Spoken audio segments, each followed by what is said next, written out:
Hello दोस्तों, नमस्कार। SM किसी चैनल में मैं आप सभी लोगों का दिल से बहुत बहुत स्वागत करता हूं। दोस्तों, इस वीडियो में हम लोग बात करने वाले हैं एक बहुत ही अच्छी खबर के बारे में। यस, अच्छी खबर मतलब ये खबर हमारे देश के लिए अच्छी है। देश के लिए मतलब हमारे इकोनॉमी के लिए अच्छी है। उसी के साथ साथ अगर हम हमारे मार्केट की भी बात कर ले तो उसके लिए भी ये काफ़ी अच्छी खबर हम लोग को देखने को यहाँ पे मिल रही है।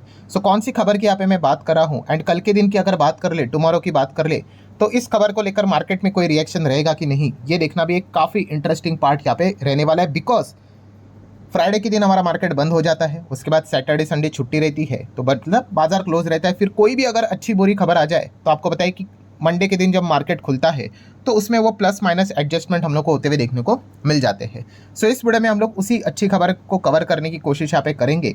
तो चलो स्टार्ट करते, बट उससे पहले let's learn stock market and finance इस चैनल को जरूर विजिट करना। आज के दिन आपने देखा होगा सुबह एक इंपॉर्टेंट लेक्चर अपलोड हो चुका है। अगर आपने फॉलो नहीं किया है तो चैनल को फॉलो कर लेना और वीडियो को भी देख लेना। इस वीडियो का लिंक मैं आपको ऊपर आई बटन पे प्रोवाइड यहाँ पे करवा रहा हूँ। काफ़ी इंपॉर्टेंट वीडियो, जरूर देख लेना। तो चलो वीडियो को कंटिन्यू कर लेते हैं। तो कौन सी अच्छी खबर की अब बात करें दोस्तों, तो यस, क्रूड ऑयल को लेकर काफ़ी एक बढ़िया खबर हम लोग को देखने को मिले। देखिए अभी की अगर हम लोग बात कर ले, आप सभी लोगों को पता ही है कि बताया गया था कि इस हफ्ते का जो ये सैटरडे संडे हम लोग को देखने को मिल रहा है काफ़ी इंपॉर्टेंट रहने वाला है। बिकॉज ओपेक प्लस की हम लोग को मीटिंग देखने को मिलने वाली है। ठीक है, वो मीटिंग होते हुए देखने को मिल गई और काफ़ी सरप्राइजिंगली आउटपुट हम लोग को ओपेक प्लस के मीटिंग से देखने को मिला है। ऑब्वियसली अभी जिन लोगों ने पहली बार ये शब्द सुना होगा ओपेक प्लस, ये है क्या, तो दोस्तों ओपेक की अगर बात कर ले, ठीक है, ओपेक प्लस से पहले आपको ओपेक पता होना चाहिए। इसका फुल फॉर्म आप देख सकते हो, organization of the petroleum exporting countries.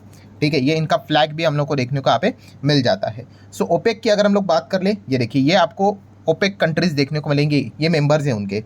Basically ये कौन सा ऑर्गेनाइजेशन है, तो नाम में ही यहाँ पे लिखा हुआ है दोस्तों कि पेट्रोलियम एक्सपोर्टिंग कंट्रीज, मतलब ये क्रूड ऑयल से रिलेटेड इनका ऑर्गेनाइजेशन देखने को मिल जाता है। मतलब क्या दोस्तों, देखिए क्रूड ऑयल हर जगह पे आपको नहीं मिलेगा, कुछ ही कंट्रीज में हम लोग को क्रूड ऑयल से रिलेटेड बिजनेस होते हुए देखने को मिल जाता है, प्रोडक्शन होते हुए देखने को मिल जाता है।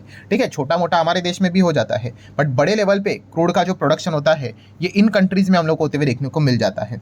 तो ये ऐसी संगठन है दोस्तों, ये क्या करती है, ये क्रूड ऑयल का जो प्राइस है, ठीक है, वो डिसाइड करने का काम करती है, डायरेक्टली और इनडायरेक्टली। कैसे करेंगे कि प्रोडक्शन कम करना है कि ज़्यादा करना है, मतलब क्रूड ऑयल मार्केट में ज़्यादा अवेलेबल करवाना है या फिर उसका शॉर्टेजेस करवाना है, उस हिसाब से वो प्राइस को क्या करते हैं, ऊपर नीचे करवाते हैं।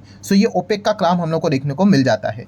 अभी हम लोग ओपेक की बात कर रहे थे, तो ओपेक प्लस क्या है, तो बहुत ही सिंपल है दोस्तों। ओपेक में जितने भी कंट्रीज देखने को मिल जाती है उसको जोड़कर और भी हम लोगों को नॉन ओपेक कंट्रीज भी इसमें शामिल होते हुए देखने को यहाँ पे मिल चुकी है। आई गेस 2016 में ये ग्रुप क्रिएट यहाँ पे हुआ था।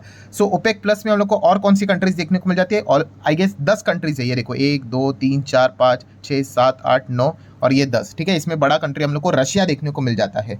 ठीक है, एंड ओपेक की वहाँ पे बात करें तो सऊदी हम लोग को देखने को मिल जाता है। ये जो बड़े ग्रुप्स देखने को मिल जाते हैं दोस्तों, ये अल्टीमेटली क्या करते हैं, डिसाइड करते हैं कि प्रोडक्शन कितना रखना है, ठीक है, बढ़ाना है कि घटाना है, और इस हिसाब से प्राइस हम लोग को ऊपर नीचे होते हुए देखने को मिल जाता है। तो आप देख सकते हो OPEC plus member agree to larger than expected oil production hike in August. क्या किया उन्होंने कि एक अनुमान से ज़्यादा वो क्रूड ऑयल का प्रोडक्शन यहाँ पे करेंगे दोस्तों, अगस्त से रिलेटेड ये खबर हम लोग को देखने को मिल रही है। अभी आप बोलोगे अरे यार अगस्त में तभी देखेंगे ना, अगस्त में होगा, अरे मार्केट बहुत फास्ट चलता है, अभी जो खबर आएगी मार्केट उस चीज़ों को पहले से एडजस्ट करना स्टार्ट कर देता है। तो ये खबर हम लोग को देखने को यहाँ पे मिल चुकी है कि उन्होंने क्या बोल दिया कि हम ज़्यादा से ज़्यादा और प्रोडक्शन यहाँ पे करेंगे। ठीक है, अभी इसका इम्पैक्ट कैसा आएगा वो सारी चीज़ें मैं आपको बताऊँगा, बट पहले न्यूज़ को अच्छी तरीके से समझ लेना। लगभग 8 ऐसे देश है दोस्तों ओपेक प्लस की अगर हम लोग यहाँ पे बात कर ले, तो उन्होंने यहाँ पे बताया कि यस हम लोग यहाँ पे लगभग 548 मतलब 5,48,000 बैरल पर डे अगस्त में हम क्या करेंगे, यहाँ पे प्रोडक्शन बढ़ाने यहाँ पे जा रहे हैं। ठीक है, इसके पहले हम लोग को कितना देखने को मिलता था, लगभग 4,11,000 बैरल प्रतिदिन, इतना आउटपुट हम लोग का ऑयल का देखने को यहाँ पे मिलता था। अब ये 4,11,000 से कितना कर रही है, लाइक ऑलमोस्ट आप बोल सकते हैं 5.5 लाख बैरल पर डे। तो ये ज़्यादा हम लोग को ऑयल मार्केट में आते हुए देखने को यहाँ पे मिलने वाला है। बेसिकली आप देख सकते हो दोस्तों, और इसमें भी कौन कौन से हम लोग को मतलब हेवी प्रोड्यूसर्स देखने को यहाँ पे मिल रहे हैं। जस्ट लाइक आप देख सकते हैं रशिया भी है, सऊदी अरेबिया भी है। ठीक है, उसी के साथ साथ आपको बाकी ये दोनों आ गए, मतलब तो भाई ऑलमोस्ट गेम खत्म। ठीक है, बाद में यूएई, कुवैत, ओमान, आपको सब कुछ देखने को यहाँ पे मिल जाएगा। उन्होंने क्या बोला, हम ज़्यादा ऑयल यहाँ पे प्रोड्यूस करने वाले हैं और मार्केट में यहाँ पे डालने वाले हैं। बेसिकली इसका कंक्लूजन क्या हुआ दोस्तों, एकदम आसान भाषा में बोल दूं दोस्तों, तो सप्लाई ठीक है। सप्लाई को कभी कभी शॉर्ट फॉर्म में ऐसे डबल एस के नाम से भी ऐसा थोड़ा सा दिखाया जाता है, ठीक है। मतलब डिमांड को ऐसे ऐसा बोला जाता है, डिमांड, और ये इसको सप्लाई ऐसा भी बोला जाता है। तो जो सप्लाई है दोस्तों वो हम लोग को ज़्यादा होते हुए देखने को मिलेगा, ठीक है। एंड जब सप्लाई डिमांड से ज़्यादा यहाँ पे हो जाता है तो क्या हो जाता है, उस पर्टिकुलर चीज़ की, कमोडिटी की जो भी चीज़ है उसकी वैल्यू नीचे आती है, ठीक है। मतलब ज़्यादा ओवर सप्लाई हो गया ना, अगर कोई चीज़ यहाँ पे डिमांड कर रहा है मान लो 100, ठीक है, और सप्लाई अगर 150 का है, ज़्यादा है ना, तो ऑटोमेटिकली उसका भाव नीचे आते हुए देखने को मिलेगा। बट वहीं पे अगर उल्टा हो गया तो डिमांड है 100 का और सप्लाई 30 का ही है, 40 का ही है, तो लोग मुंह मांगी कीमत देने के लिए रेडी हो जाते हैं। सो अभी इस केस में यहाँ पे क्या हो गया कि पहले हम लोग को सप्लाई कितना देखने को मिलता था, 4,11,000 बैरल प्रतिदिन देखने को मिलता था। अभी ये अगस्त से ये एग्री यहाँ पे हो चुके हैं, कितना करेंगे यहाँ पे, almost 5.5 lakh barrel per day. तो मतलब सप्लाई और ज़्यादा बढ़ते हुए देखने को यहाँ पे मिलेगा एंड डिमांड इतना नहीं देखने को मिल रहा है, तो ऑटोमेटिकली प्राइस हम लोग को नीचे आते हुए देखने को यहाँ पे मिलेगा। ये सबसे बड़ा। और किसकी हम लोग बात कर रहे हैं, ऑब्वियसली क्रूड ऑयल की यहाँ पे बात कर रहे हैं कि इसका प्राइस यहाँ पे नीचे आते हुए देखने को मिल सकता है अगर इसमें कोई फेरबदल नहीं किया तो, ठीक है। सो ये फिलहाल तो पॉइंट हम लोग को देखने को यहाँ पे मिल रहा है। एंड जैसे ही सारी चीज़ें सामने आ जाती है तो रिपोर्ट्स भी सामने यहाँ पे आ जाते हैं, ठीक है।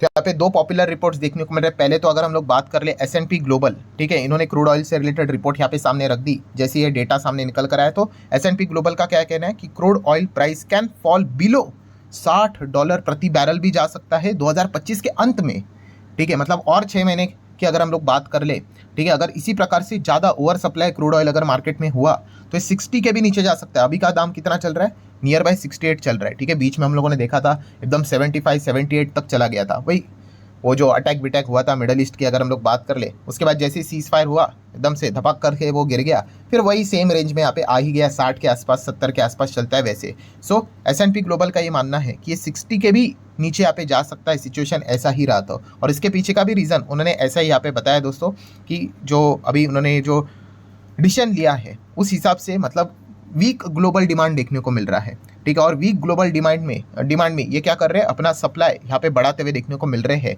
तो ऑटोमेटिकली प्राइस तो यहाँ पे नीचे ही आएगा। ये S&P ग्लोबल ने फिलहाल तो अनुमान यहाँ पे लगाया हुआ है। ये सच होगा झूठ होगा ये तो आने वाले 6 महीने में ही हम लोग को पता है यहाँ पे चल जाएगा। सिमिलर वे अगर हम लोग यहाँ पे बात कर ले बोफा सिक्योरिटीज़, ठीक है, बोफा मतलब बैंक ऑफ अमेरिका की अगर हम लोग यहाँ पे बात कर ले तो उन्होंने भी यहाँ पे रिपोर्ट निकाली है कि अगर क्रूड की अगर बात कर ले, जिस प्रकार से ओवर सप्लाई कर रहे हैं, अगर ये $10 भी प्रति बैरल अगर नीचे अगर आ गया तो जो कंट्रीज क्रूड के ऊपर निर्भर रहती है उनको काफ़ी फायदा हो सकता है। जैसे कि इंडिया की बात करें, हमें तो 1 लाख करोड़ के आसपास का फायदा भी यहाँ पे हो सकता है बिल के ऊपर, ठीक है, अगर सिचुएशन वैसी ही रही तो।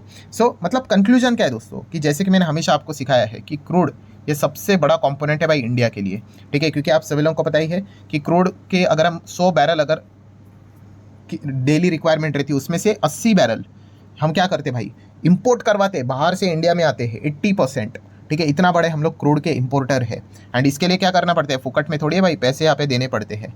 सो ऑब्वियसली जितना ज़्यादा क्रूड का भाव कम होगा, सस्ता होगा भाई, उतना ही हम लोगों को जो पेमेंट करना पड़ेगा, ठीक है, वो भी कम होगा, हमारे पैसे यहाँ पे बचेंगे, ठीक है। कोई सोचता होगा अरे हम तो रशिया से खरीदते हैं डिस्काउंट के ऊपर, तो रशिया से पूरा नहीं खरीदते भाई, एक कंट्री के ऊपर हम पूरा निर्भर नहीं रह सकते, ठीक है। एंड इसीलिए आपको पता ही है ट्रम्प भी पीछे पड़े हुए हैं, कुछ ना कुछ तो वो इसको लेकर भी रायता फैलाने ही वाले हैं, देख लेंगे वो आगे क्या होता है। बट हम रशिया से भी खरीदते हैं और बाकी मिडल ईस्ट कंट्रीज से भी हम क्रूड यहाँ पे खरीदते हैं।